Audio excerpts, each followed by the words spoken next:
Boa noite a todos e todas. Inicialmente, eu gostaria de agradecer por mais esta oportunidade oferecida por esta casa, esse Centro Espírita Jorge Olímpio. Agradecer à diretoria, aos trabalhadores, enfim, a todos. Nós escolhemos hoje um tema que é o sofrimento e as possibilidades. Mas, inicialmente, iremos retratar o sofrimento sob a visão da doutrina espírita, que é a nossa base de estudo. Se pontuarmos no capítulo 5 do Evangelho segundo o Espiritismo, vamos verificar as causas atuais das aflições e as causas anteriores.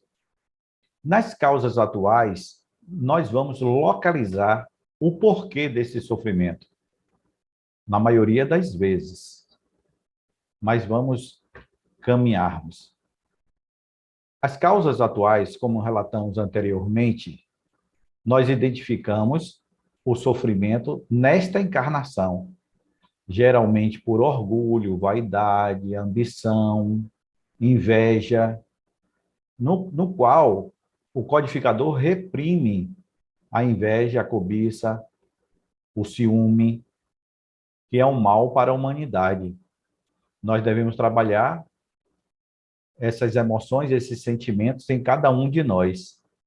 Isso nos traz sofrimento. A cobiça, quando deixamos de permitirmos olhar para nós mesmos para verificar o que o outro reflete, o que nos falta.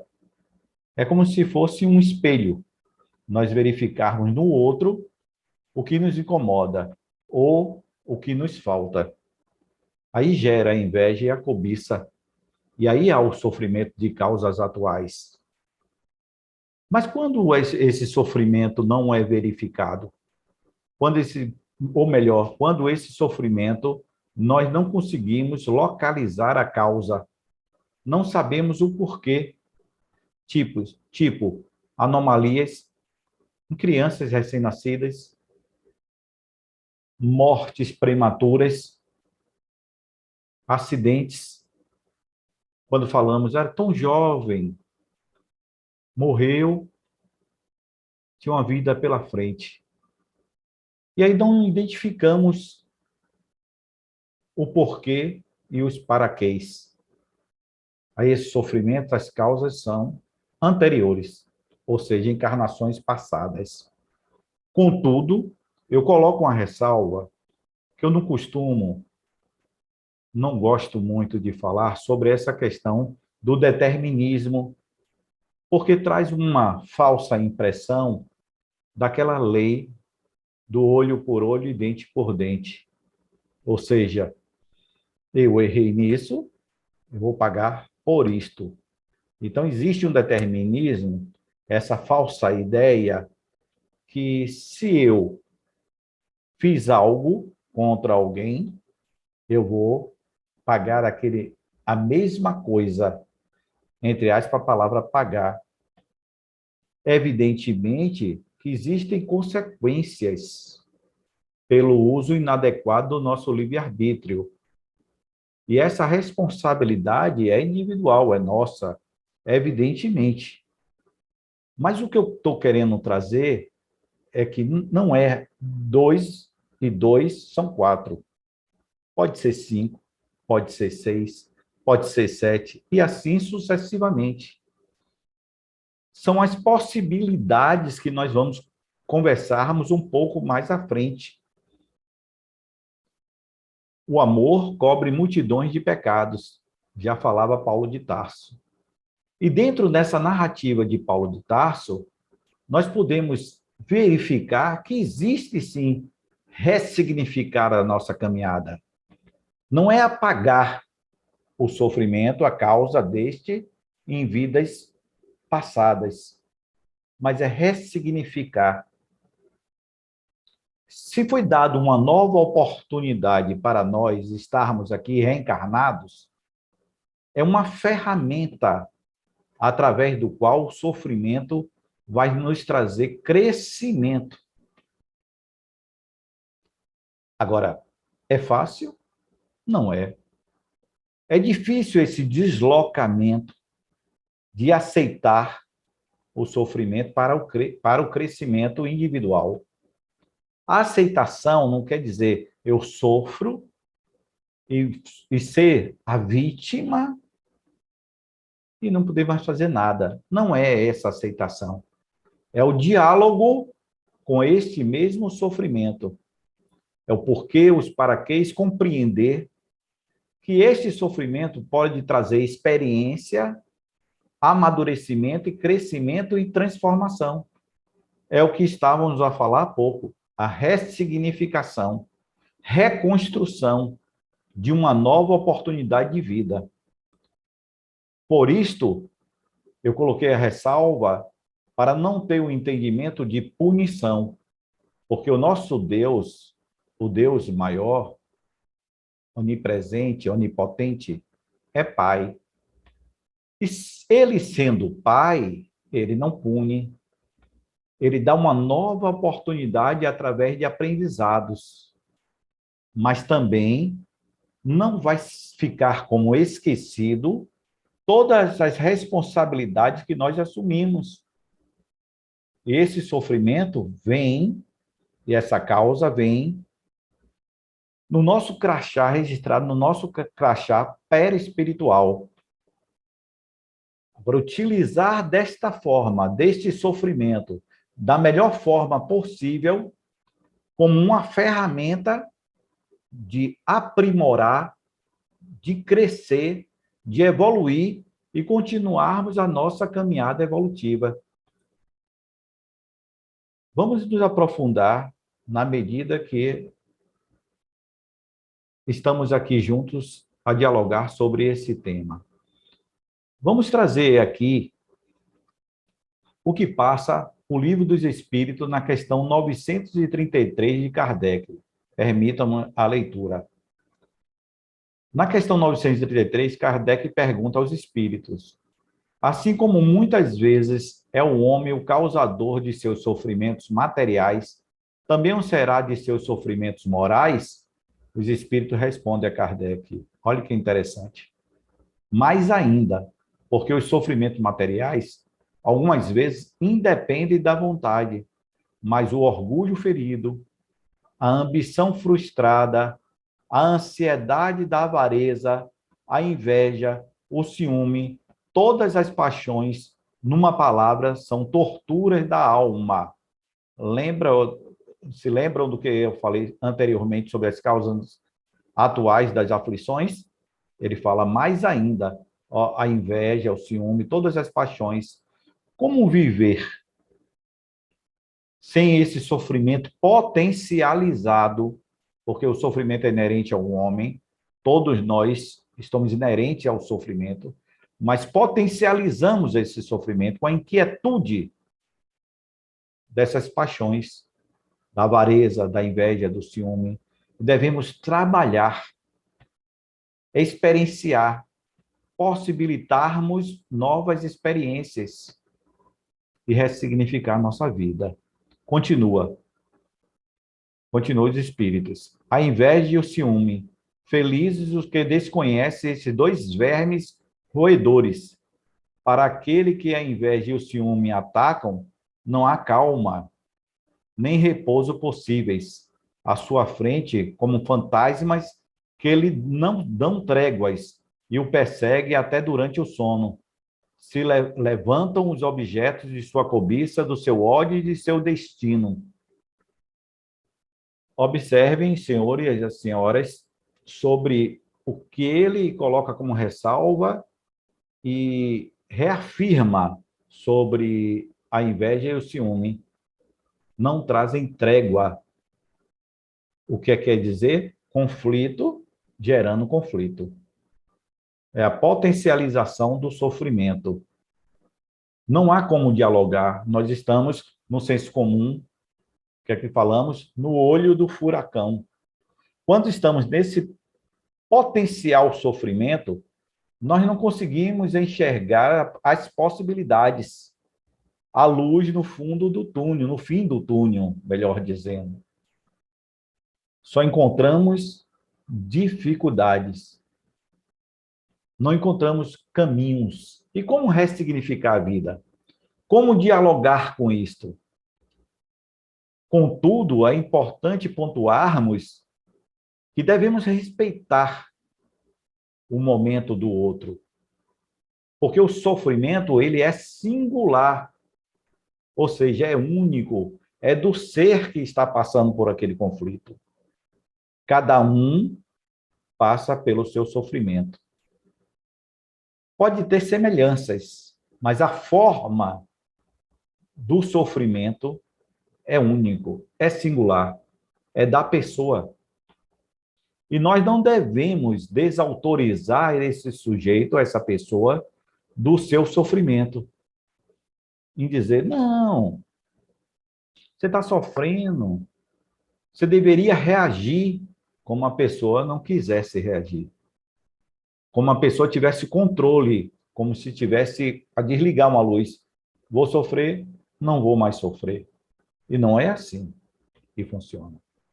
Não devemos desautorizar o sujeito da sua própria dor. Mas também é interessante, principalmente para um trabalho de tão importância que os centros espíritas aplicam, que é o atendimento fraterno, é o ombro amigo. Nós devemos ter o cuidado também para não carregarmos no colo, porque o lado fraternal é oferecer a escuta e o ombro, mas carregar no colo, você está desautorizando o sujeito daquela dor. Você não vai potencializar a dor, você não vai trazer a dor para o outro nem para você. Mas quando essa dor que é inerente ao homem está contido na vida de cada um de nós, aí sim devemos ter o cuidado de não desautorizar essa dor, esse sofrimento. Reconhecer que existe e dialogar com ele. É como se tivesse uma outra pessoa em contato conosco. Como nós estamos a dialogar aqui agora. Exemplo, não existe receitas de bolo, nem tampouco aplicada de um contexto geral. Por isso, um exemplo. Uma estratégia de enfrentamento do sofrimento psíquico, o diálogo que estamos a falar. Por quê? A reflexão que a gente podemos fazer nesse momento de dor. Por que estamos a sofrer? O que aconteceu para que esse sofrimento venha de tão intensidade? O que eu posso rever a minha vida? O que eu posso ressignificar o meu caminhar, a minha existência? Quais as possibilidades que eu posso proporcionar para isto? Como relatei anteriormente, não é fácil. É complicado, é bem complexo. Mas na cultura atual hedonista, ou seja, ter prazer, buscar felicidade e negar o sofrimento, as pessoas estão realmente querendo a fuga do sofrimento. Eu não sou contra a medicalização, necessária em muitos contextos, mas a automedicalização e a busca da medicalização para anestesiar o sofrimento, você está querendo silenciar a dor, a oportunidade de crescimento. E aí cessa a subjetividade da pessoa. Essa oportunidade única. Mas eu não quero sofrer. Mas não é querer ou não querer. Falamos anteriormente e traz o Evangelho. É inerente ao homem. Desde o seu nascimento. Do momento da reencarnação, há primeiro que falamos, e que a ciência também afirma, que é o primeiro luto. Quando o ser reencarna e ao parto, a separação do útero, onde a criança estava ali na sua posição fetal, e aí vem para o mundo propriamente dito. É o luto simbólico. É o primeiro sofrimento para muitos seres reencarnados. Como há sofrimento para muitos que não querem reencarnar. Então, observe como isso nos acompanha. Agora, o ângulo, ampliar a nossa visão, a nossa possibilidade, é diferente de fugir a esse sofrimento.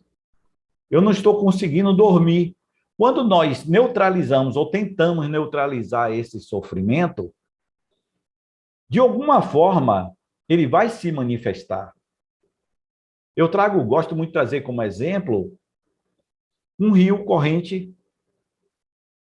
fluente, e a construção de uma barragem. A proporção que esse rio vai enchendo, e águas mais fluentes ainda, se não dá vazão, vai transbordar e pode romper com sua força da água essa barragem. Inunda, nós já vimos muito disso, inunda municípios, fazendas e a destruição. O que eu quero dizer com isso, fazendo essa analogia de comparação? A nossa vida é esse rio. Ele vem com as intensidades dos nossos sofrimentos e num momento de alegria também. Mas vamos trazer o sofrimento.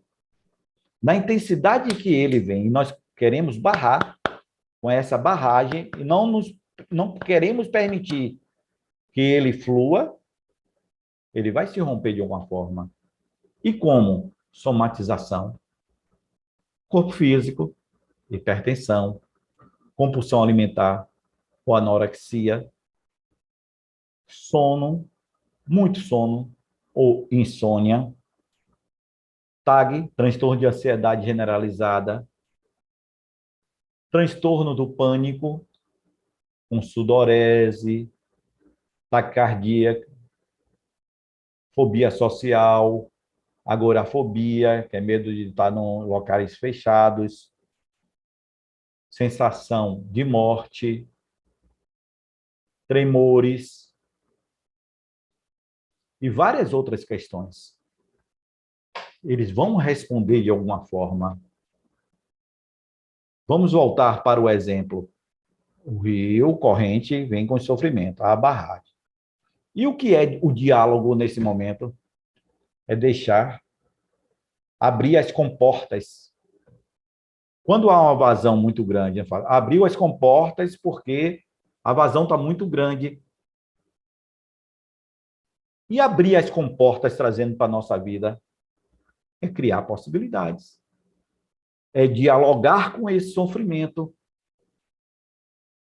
É aceitar esse sofrimento, retorno à fala anterior, não como uma resignação de cruzar o braço e deixar passar. É ressignificá-lo. É transformá-lo em instrumento de crescimento e transformação e amadurecimento. Por exemplo, uma enxada. Dá ao trabalhador essa enxada em um terreno. Você deu um instrumento a esse trabalhador. Mas com essa mesma enxada, ele pode matar uma outra pessoa. Ele pegou um instrumento e utilizou de forma inadequada. Esse sofrimento é um instrumento. É a forma que vamos utilizá-lo. É complexo. É bem complexo. Não é fácil. E essas possibilidades, elas devem vir aliadas das estratégias de enfrentamento. Tem pessoas que dão vazão através da arte. Outras pessoas sublimam através de leituras, de esporte, atividade física. Por sinal, tem um tripé muito interessante para as pessoas que já estão somatizando, já estão refletindo sobre o corpo físico, essas demandas do sofrimento. Principalmente o sofrimento psíquico, que não é uma dor não localizada. Sono regular, atividade física, não a vida sedentária, e alimentação regular também. Isso são estratégias fundamentais, principalmente para pessoas. Ansiedade, porque todos nós somos ansiosos. Ansiedade patológica, aquela que interfere na nossa vida. Vamos supor, vou fazer uma prova amanhã. Eu estou ansioso pela prova. Estou fazendo essa palestra agora. Eu fiquei ansioso, na expectativa de realizar, de proporcionar o melhor para todos nós, de trazer uma mensagem clara, objetiva e simples. Isso é uma ansiedade natural, não patológica. Esse tripé, junto, aliado com a questão religiosa, de buscarmos, dentro da nossa fé, o que nos traz conhecimento, conforto, isso é importante e fundamental para o nosso dia a dia. Quando falamos que o sofrimento é inerente ao homem, e sobre a vida contemporânea hoje ser hedonista, da fuga do sofrimento para a busca do prazer, nós estamos verificando um aumento imenso de ansiolíticos, de remédios indutores ao sono, de uma forma desproporcional. Retorno que eu não estou falando que eu sou contra a medicalização, que fique bem claro. Mas quando, por quê e para quê o uso. E deve ter um acompanhamento profissional. Não o uso. Quantas pessoas eu já ouvi falar assim, minha vizinha toma um remédio para dormir, eu estou sem dormir não sei quantos dias, estou com insônia, aí eu tomei. Eu administrei esse remédio. Cuidado. Não façam isso. Procure a orientação profissional. E nós estamos tomando dor de cabeça. Tomar um remédio para dor de cabeça. Estou com insônia. Vou tomar um indutor de sono. Estou muito ansioso. Me ensinaram isso. Vou tomar um ansiolítico. Eu acho que eu estou ficando depressiva. Vou tomar. Então, nós fomos condicionados a nossa vida a ser administrada por drogas. E isso é importante refletirmos sobre isso. É a cultura hedonista. A fuga do desprazer para a busca do prazer. E isto é histórico. Na antiga Grécia, era colocado o sofrimento como castigo dos deuses. Isso é histórico, a busca. A busca da felicidade é constante na vida do homem. E justamente por buscar essa felicidade que traz no Evangelho, que a felicidade plena é uma utopia, é justamente por buscar essa felicidade plena, que é impossível e se torna insuportável para o homem essa busca incessante e não encontrá-la, que o homem passa a ser um ser de angústia, de não completude. E aí instala-se o sofrimento. É como se a gente avaliasse que está faltando algo, sentir o vazio existencial.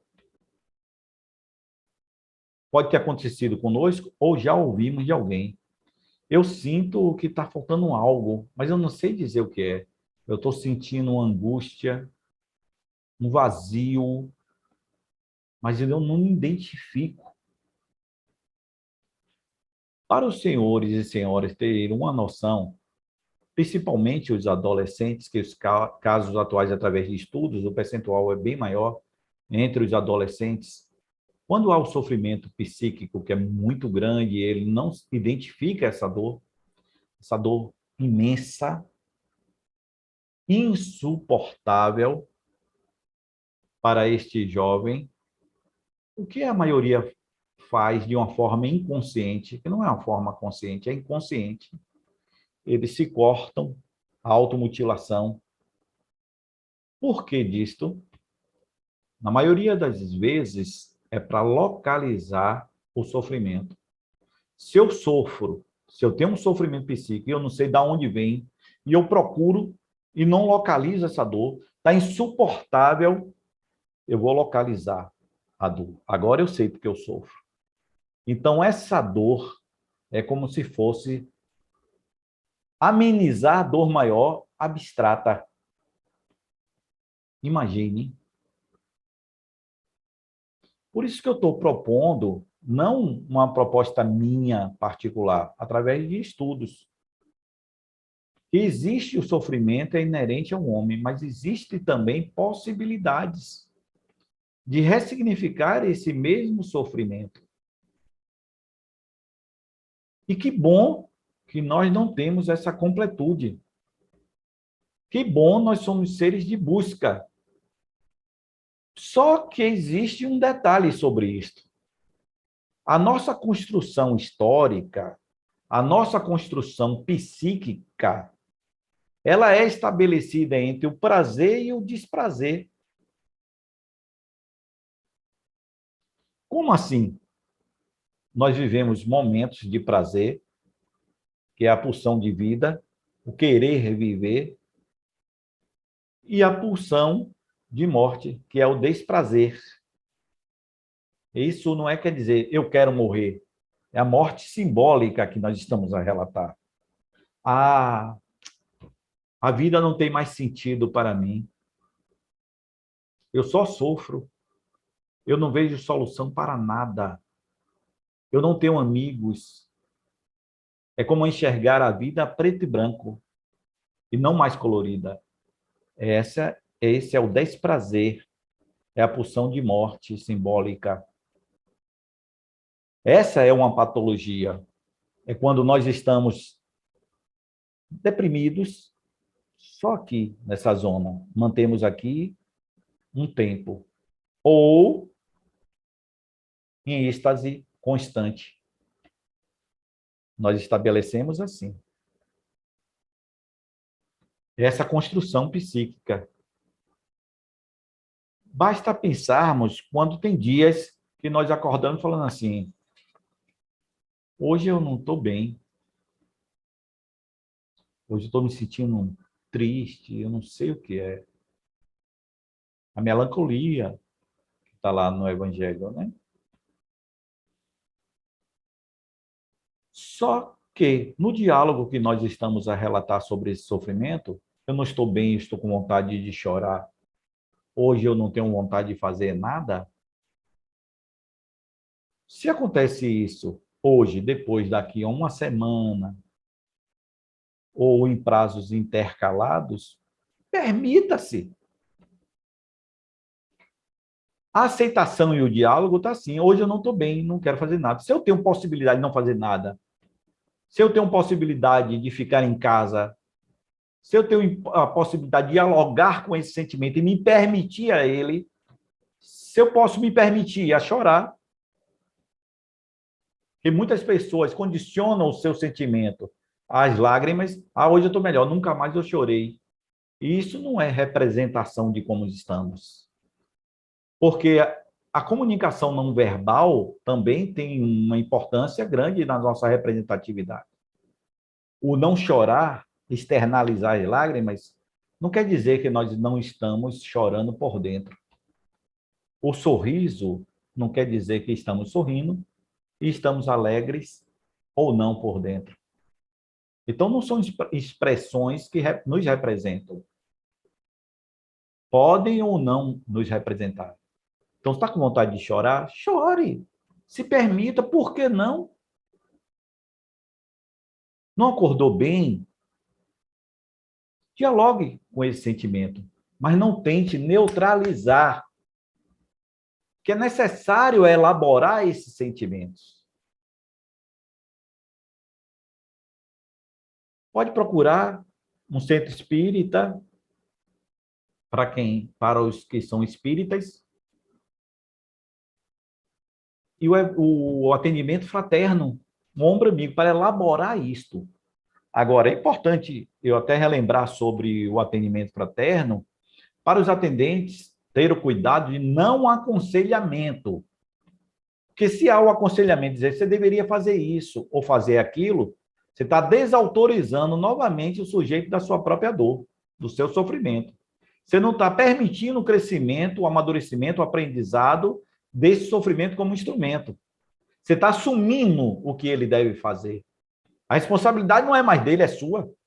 Se você condiciona de um modo geral, como se for todo o sofrimento, e a singularidade do sujeito neutraliza em passar receita de bolo para todo mundo, você está desautorizando, no caso, quem está atuando dessa forma, esse sofrimento da pessoa. Então, a gente faça isso, faça aquilo. Então, você está assumindo para você. Isso vai fazer o quê? Você vai possibilitar, ele vai elaborar a narrativa, a escuta, que deve ser do atendente, que é diferente de ouvir, porque escutar é diferente de ouvir. Escutar é silenciar-se dentro de si para ouvir o outro. E escutar é silenciar por dentro para ouvir o outro. E ouvir. Você está com ruídos internos. Eu ou qualquer pessoa que faça isso. Então, você não vai escutar, você vai ouvir. É diferente. Os seus ruídos vão sobrepor a escuta. Mas silenciar-se por dentro para ouvir o outro é diferente. Tem uma diferença enorme sobre isso. Então, primeiro, deixe ele elaborar. Deixe ele se expressar. Só venha com a intervenção quando sentir que houve a brecha. Não interrompa. Não desautorize o sujeito da sua dor. Aí você pode apresentar ferramentas e não aconselhamentos. Tipo, você já pensou na possibilidade de você estabelecer algumas estratégias de enfrentamento, buscar uma alimentação mais adequada, atividade física? Faça o que você percebe que lhe dá prazer. É você que vai estabelecer isso, mas vai respeitar o tempo do sujeito, da pessoa.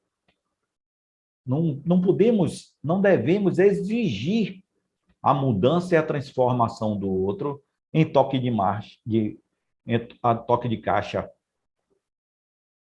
Porque não é um disjuntor, liga e desliga. Não funciona dessa forma. Plante a semente, possibilite a ele, ofereça o que a casa tem disponível, mas é ele que vai escolher se ele quer ou se ele não quer para o momento. Ah, mas ele não fizer o evangelho, ele vai piorar. Mas é uma escolha dele do momento, é isso que nós devemos entender. Oferecer a escuta e um ombro é dizer, eu estou aqui. Quando você necessitar vir aqui de novo conversar, eu estou aqui, ó, meu ombro e me escuta. A casa tem palestra, tem grupo de estudo, tem passe, tem encontro de jovens, tem ensina a costurar. Todas as atividades, você está oferecendo os instrumentos. Oferecer outras possibilidades externas também, a depender da narrativa que ele traga. Não é fraternal isso, não? Fraternal é carregar no colo? Não deixar aquele sujeito sofrer? Não quero que ele sofra. Seria bom, né? Eu queria encontrar uma pessoa que assumisse o meu sofrimento. Mas não é possível. Porque é individual. Só o sujeito que sofre sabe falar da sua dor. Eu posso dizer, eu lhe entendo, eu imagino a sua dor. Mas dizer, eu sei o que você está passando, eu não sei. Ninguém sabe. Porque as reações são diversas. Eu posso passar por um sofrimento, estagnar a minha vida, dizer, eu não sirvo mais para nada, eu não consigo superar tudo isto, e vou passar um período assim. Posso entrar em depressão, ideação suicida, é diferente da tentativa de suicídio. Outros, eu estou passando por essa dificuldade toda, esse sofrimento, mas eu vou tomar como aprendizado, como experiência, como amadurecimento.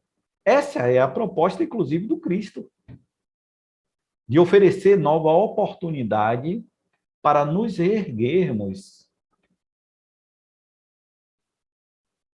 Levanta-te e anda. Ele não diz, levanta que eu vou colocar você para você segurar em mim e eu dar os passos por você. Foi isso que Jesus disse?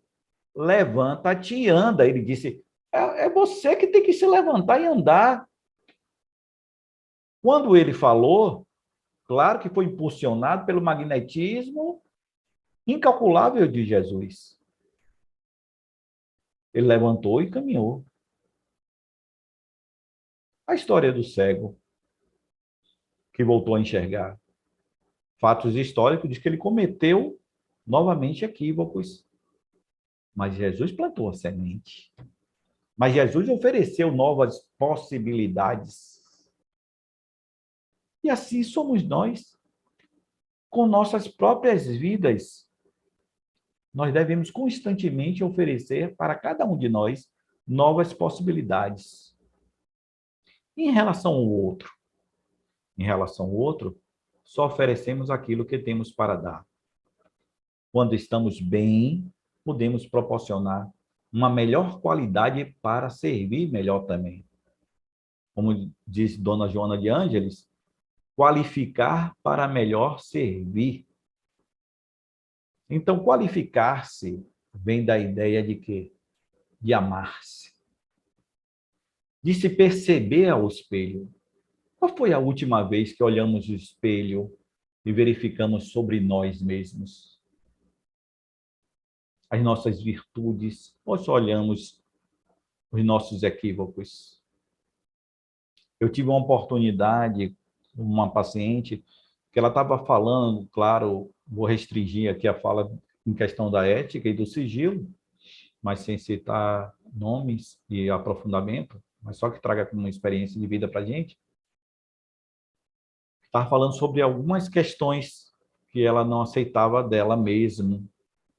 E aí eu relatei o seguinte, para que fique para a nossa reflexão também. Eu falei, você conhece boneca de pano que as pessoas fazem? E sim. E muitos de nós somos boneca de pano. Como assim? A pessoa vai e constrói a nossa vida, constrói o boneco. A nossa mão, bota o nosso cabelo, os olhos, a cor que quer, o nariz, a boca, o corpo, a roupa do boneco de pano ou da boneca de pano. E aí, depois que todo mundo construiu, que a sociedade diz como nós temos que ser, a gente olha assim, a sociedade recrimina, e por outros contextos também a gente não se aceita, não se ama, e diz, pô, eu não aceito meu nariz, não aceito minha cor, não aceito meu cabelo, não aceito minha perna, minha coxa, meus lábios, porque nós fomos construídos pelo outro. Nós não aceitamos como nós somos, porque não enxergamos a nossa própria essência. E aí, mais uma vez, nós potencializamos o sofrimento. Não aceitamos ele como um instrumento de crescimento. E ficamos nessa demanda, rodando em círculos. Mas é importante fortalecer sobre a questão do respeito do momento de cada um.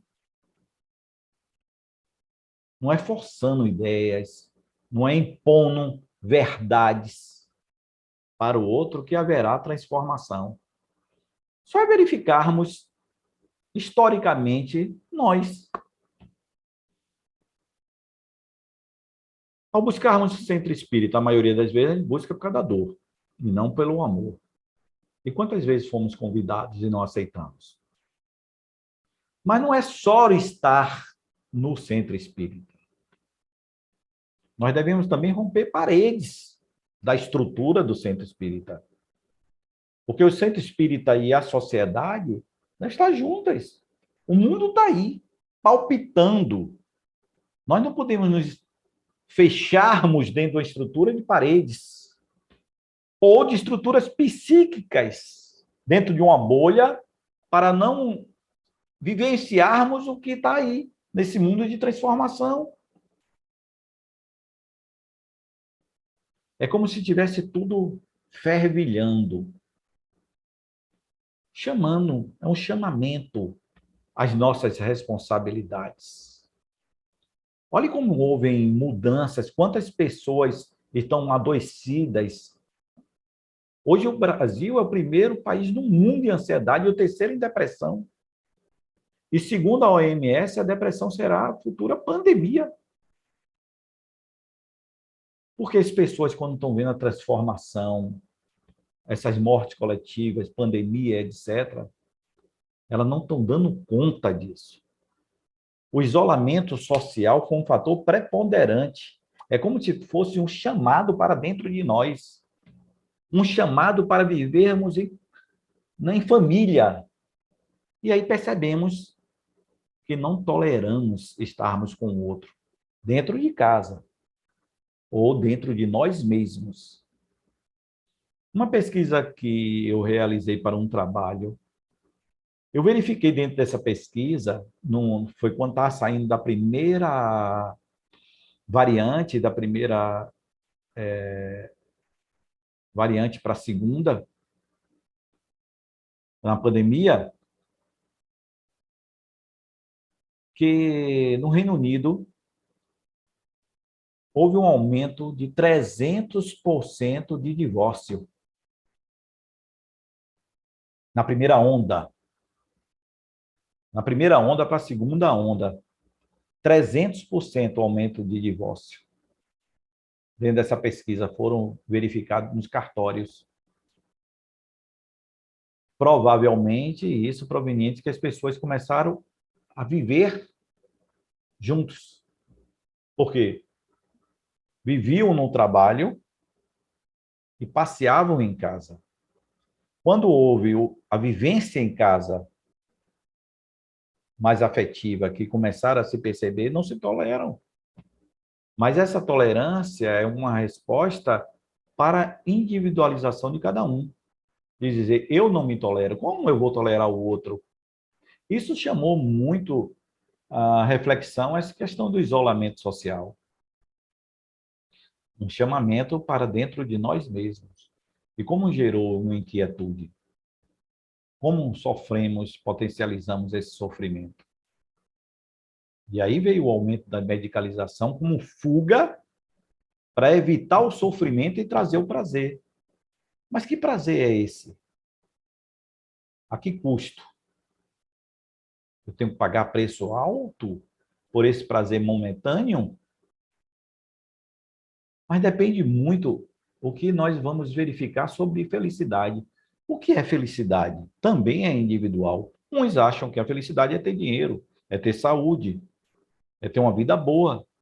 Outros acham que a felicidade não é isso, é sentir bem consigo mesmo. E o Evangelho traz, a felicidade não é deste mundo. E coloca até como utopia, mas a felicidade ressignificar e investir dentro do nosso potencial, do nosso âmago, como essência, como espírito, nós vamos verificar que ter dinheiro ou não é a necessidade. Não estou dizendo que a gente deve viver à custa de uma sociedade, ser um peso para a sociedade, não. Mas não é a felicidade em si, é uma necessidade. Podemos ter um carro bom, podemos viajar, podemos trazer e tudo, mas isso não quer dizer que é um condicionamento a uma felicidade. Isso são momentos de prazer. Isso são estratégias de enfrentamento. Buscar o lazer, buscar amigos e até momentos de estar conosco mesmo. A gente tem que aprender, exercitar estar conosco mesmo. Dar um mergulho dentro de nós mesmos, nos conhecermos melhor. Conhece a ti mesmo. Né? A proposta do filósofo. Então, conhecer a si mesmo é de suma importância, porque quando dialogarmos sobre esse sofrimento, nós vamos identificar uma maior amplitude, a maior visão que existe o sofrimento, mas que existem outros caminhos paralelos a esse sofrimento. Não de livramento, mas como diálogo, de crescimento, de transformação. Esta é uma grande proposta inovadora. Essa é uma proposta libertadora. Essa é a proposta, inclusive, da doutrina espírita, que é libertadora também. Muitas vezes interpretamos e colocamos em nossa vida de forma inadequada a doutrina espírita, tentando aprisionar a nós mesmos ou ao outro uma condicionante que ele deve seguir. Não, ele deve viver. Vivenciar dentro da sua proposta, do seu tempo. Nós somos ceareiros, ou quer dizer, nós Podemos plantar sementes, mas é o suor de cada um que vai regar. O momento dele vai chegar, o meu momento, o momento de cada um dos senhores e senhoras. Vamos lembrar novamente. Levanta-te e anda. É fácil? Repito novamente, não é. Mas é possível. E muito possível. Mas requer renúncia, requer sacrifícios. E isso a maioria das pessoas não quer. Querem facilidades. Mas deixo claro que nós não vamos provocar e procurar o sofrimento. É quando ele chega até nós, mediante as causas atuais ou anteriores. Não é buscar respostas, nem tampouco soluções. É buscar entendimento, é buscar diálogo, é buscar possibilidades, estratégias de enfrentamento, do que nós gostamos de fazer. Uma caminhada na praia, sair com os filhos, com o marido, com o amigo, com a esposa, com os irmãos e irmãs, conhecer pessoas novas, ou se permitir estar consigo mesmo. Porque há diferença entre solidão e solitude. A solidão, a gente pode estar vivendo numa casa com 50 pessoas e se sentir sozinho. E a solitude é se sentir bem com sua própria companhia. Então, se sinta bem com você mesmo. E quando você estiver numa roda de amigos, entre famílias, ou no isolamento social, você vai sentir prazer, porque você tem prazer em viver consigo mesmo. Então, os outros não serão mais ameaça, e sim aprendizados.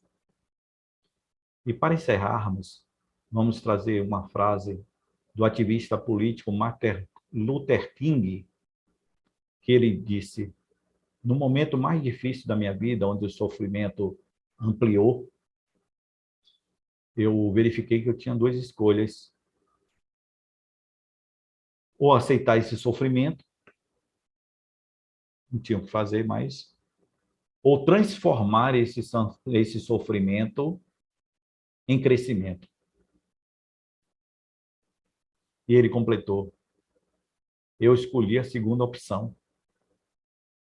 Então, Martin Luther King, no momento de maior dor, de maior sofrimento, ele percebeu essas duas possibilidades: se entregar a esse sofrimento ou transformar esse sofrimento em uma força criativa. E ele escolheu transformar o sofrimento em uma força criativa. Ele escolheu novas possibilidades. E assim sejamos nós, pacientes, que o sofrimento é inerente ao homem e a felicidade não é deste mundo. Mas podemos ter possibilidades de viver momentos de felicidade e ressignificar nossa vida para uma caminhada mais propícia e com sofrimentos suportáveis e condicionantes de amor e de muita paz. Boa noite.